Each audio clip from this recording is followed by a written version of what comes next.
Welcome to Authors Radio, amplifying voices, inspiring the world. I'm your host, Alba Mireles, and I'm absolutely delighted to welcome today's guest, James Hopper, the author of the book titled The Fianna Chronicles, The Awakening.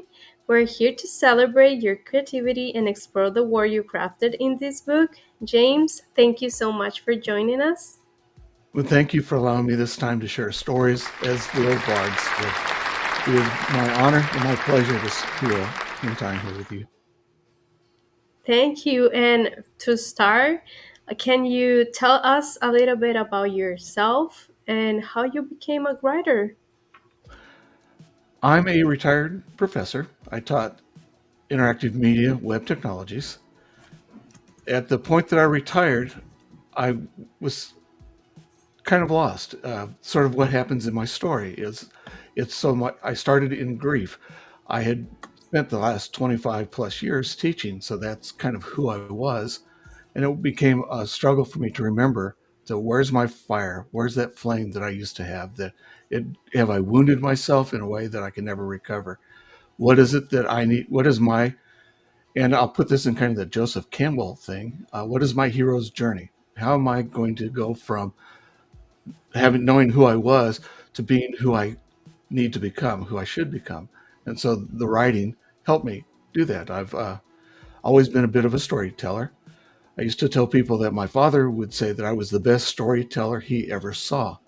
In my older age, I'm beginning to think it's not quite the way he didn't mean it quite the way I think he meant it at that time. But that's okay because I love to tell stories. My children sometimes get a little tired of my storytelling, but they will sit patiently and listen. So as you can see, I will prattle on and on if you allow me.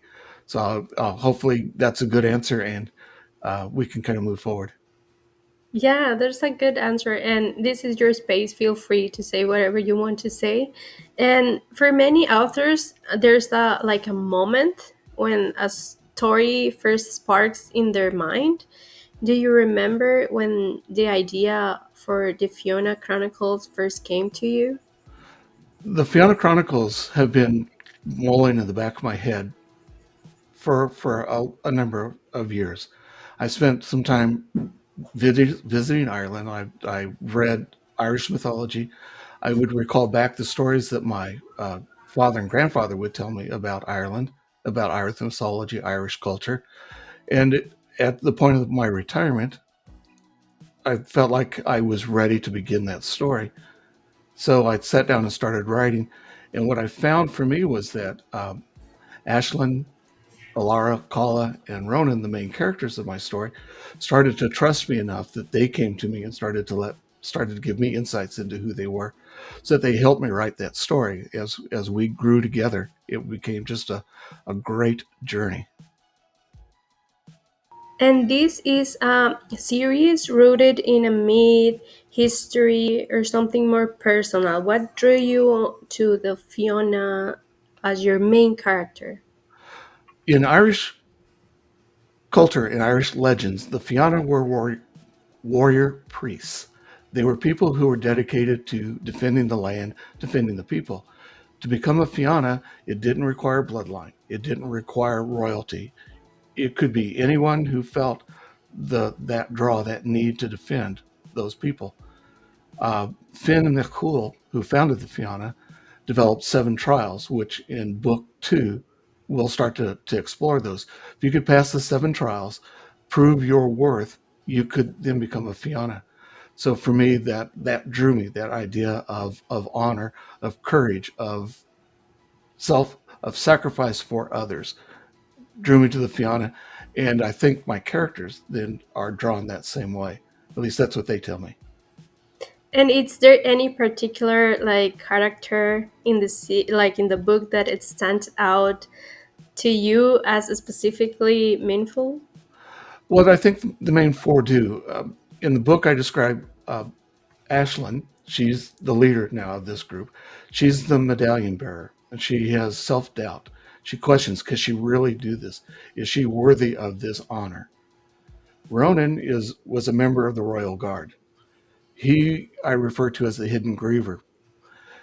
Caught in a battle, he froze, and his companions were killed in this battle. He felt that he betrayed them. He let them down.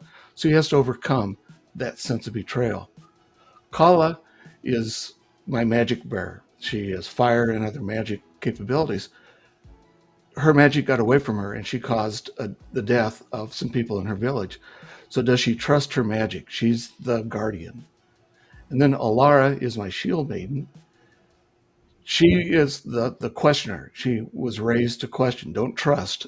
So can these four people form a bond to be able to defeat Sable, the deceiver? And Sable works by deception. He's a shapeshifter. He doesn't come in with steel and blade, but he comes in with self-doubt. Are you really who you think you are? Does this really mean what you need it, what you think it means? If you listen to me, I will tell you what my truth is, and that will become your truth. So they have to face a world that's forgotten. The medallion represents memory. Can we remember the heroes? Can we remember what is important to us? And are we willing to take a stand for it? So again, Ashlyn, Kala, Alara, and Ronan, my main characters, face Sable, face each other, face their doubts, and can they grow and develop into the heroic team that they could be destined to become. And Morandum, the world of your story feels like incredibly layered and alive. How did you approach the process of creating such a vivid and immersed world? Well, thank you. Mórradún is the world where all of this takes place. A lot of it's based on Ireland, the same kind of topography, the same kind of wonderful feeling that you get when you go to Ireland. There are areas where there are fairy forts, and those are areas that you don't touch, that are guarded by the fairies. People who have disturbed them have been faced with equipment that breaks, things that don't happen. So Ireland is, for me, is this mystical, wonderful land full of magic, and I tried to make Mórradún that type of an area, is to transfer that vision into that world. And there's a lot of symbolism and prophecy in your word. Like, how do you balance mystery and meaning in your storytelling? I'd like to think that I'm taking my readers on a hero's journey. I'm inviting them into this special world, helping them guide them through it. But I also think that the readers are my mentor, that they're taking me into their world. They've accepted me in, and they're helping me understand how to tell the story. So, again, we go back to Joseph Campbell and the hero's journey.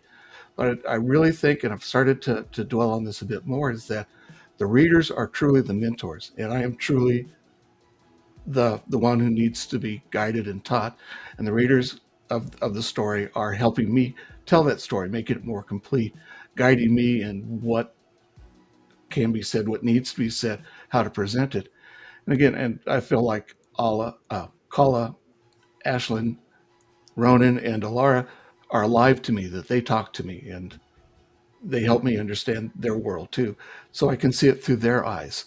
Uh, I have 6 grandchildren now, which is absolutely wonderful. So I'm learning to see the world brand new again. I've got 2 5-year-old granddaughters, 2 3-year-old grandsons, and it is amazing things that I have overlooked that are absolutely wonderful to them that they see for the first time. So that has helped me with Mórradún and kind of build that world as seeing it for the very first time, experiencing the magic again.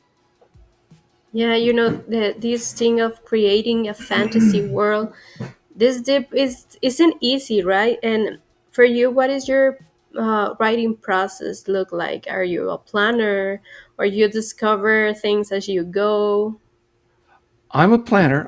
I outline everything. Remember, I taught for a number of years, so it was you outline what you're going to write in your research papers.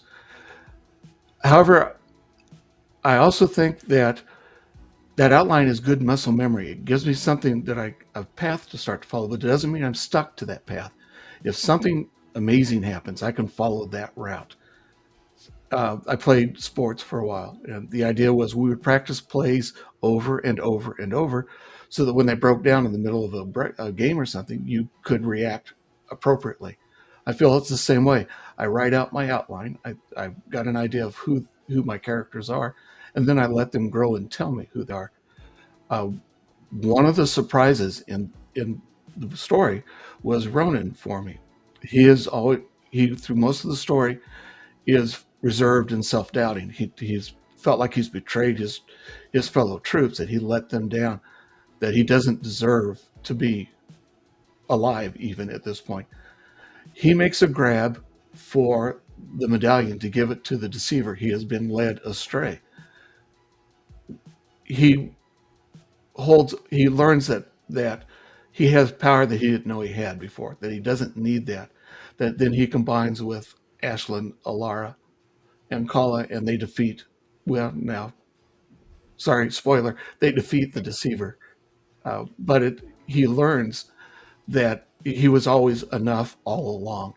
And that kind of caught me by surprise because it wasn't quite what I was expecting. Yeah. And I think that that's something that it has like a message to all of us. Like, as you say at the beginning, there's something that you decide to. There's not in blood. It's you decide to be a Fianna, a fighter. So in this book, who is your ideal reader for Chronicles, and how do you want them to feel while reading? Well, I want them to understand that story and memory are important. We live in a very loud age. There's lots and lots of things going on, and there's lots of things trying to get our attention. And I keep going back to memory. Can we remember those old stories? Can we remember who we were and what we stood for?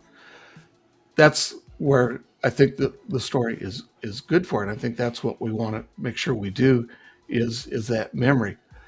Uh, you know the can broken souls carry ancient fire? Memories worth fighting for. The quiet, faithful, becoming yourself. Fully, fiercely yourself, inviting the magic of who you are and letting that out into the world. That's kind of what I see as the ideal reader for the book. Now, do I think everybody should read the book? Well, heavens, yes. Yeah. You know And the it have any fan reaction or feedback surprised you? Like, for those who already read the book, like, they what they say?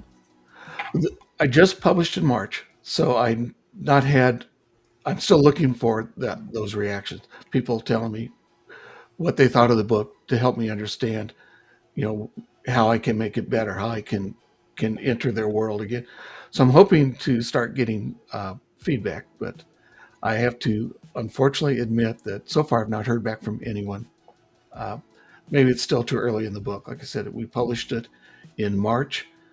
Uh, I've got it up on my website so that if someone wishes to buy the book, they can get a signed copy. But I haven't gotten any feedback yet, so I'm hoping to get some. Yeah, but at the end, I think, those people who know you, that knows your stories, they're gonna be like wondering, okay, this sounds good. For me, it was like, okay, this is a lot of story meat. We can have mystery, we can have like a little bit of action and destiny, sacrifice. So we don't want to spoil, but it's a good one. And also, your story blends mythology with modern emotional deep. What themes are you most passionate about exploring? Well, I'm going to keep going back to remembrance, memory. That's the theme that I really think resounds most strongly in my writing. I write on Substack and I publish twice a week, so there I've got bits of flash fiction to give a little more background into the Fianna Chronicles. People can get a taste of my writing to make sure that it's something that they like. But it's the idea of, can we remember? Can we grab that magic that we once thought we believed in and believe in it again? So it's memory. A lot of times you'll see in things where I start writing is the medallion doesn't forget. The world is forgetting, but the medallion remembers. I wrote a short story called The Last Storm Bearer, where the storm is raging because it feels like the land has forgotten the storm. The land and the storm once, the people in the storm once worked together, But then the people built shelters and defended themselves from the storm. The storm felt forgotten. So the storm bearer then presents himself to the storm, and I remember who you are. I remember how we work together. So that, again, that memory, the idea that we are truly one with each other. Can we just keep that in mind? Remember that. Yeah, and in this process of writing, did you face any challenges? Like, I don't know, like inspiration or star writing? Lots of inspiration. Reading Celtic and Irish mythology, um, talking to my children and hearing their stories of their work, looking at my grandchildren and watching them discover the world brand new.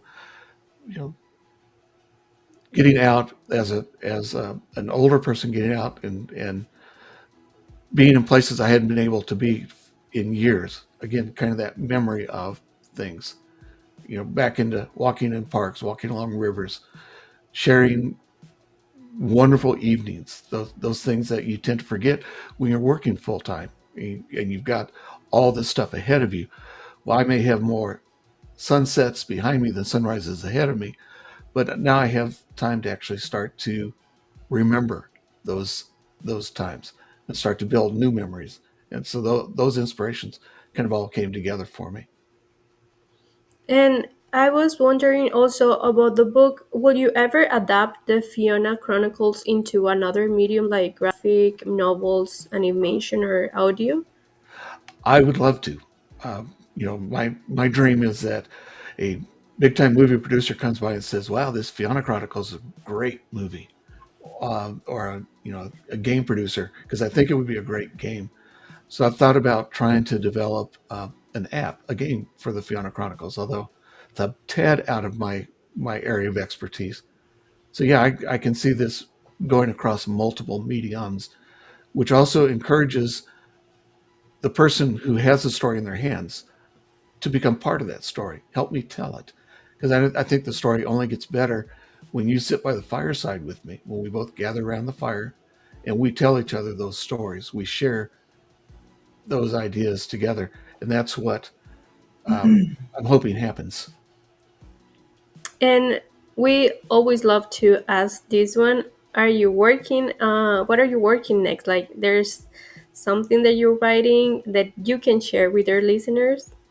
I have started on book two. Book two will be called Shadows and Myth. In book two, Gol Mac Morna comes back. He founded the Sons of Morna, who in Irish tradition are the rivals of the Fianna. So we're going to introduce the seven trials. The way I've started book two, Shadows and Myth, is we have a little bit of PTSD with our four heroes. They have faced an incredible challenge. How are they going to overcome this? And now we're going to be faced with a new challenge of a former Fianna, Morna, who comes back to try to reclaim power that he lost through bad actions and not being a true loyal warrior of the people. So that's where book two is headed. Yeah, that sounds very interesting. And for ending the podcast, how listeners can be in touch with you and like work with you, buy your book.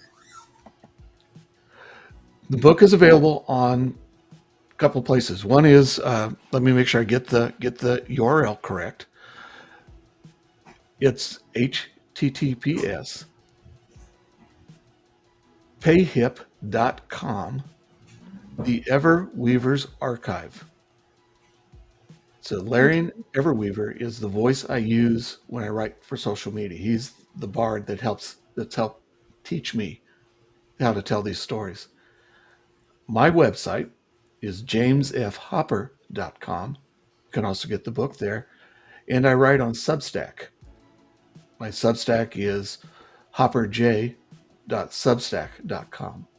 And would love, I invite you to come sit by the fire with me. Come help me tell stories. I love to listen. I love listening to the silence between the stories because there's so much there.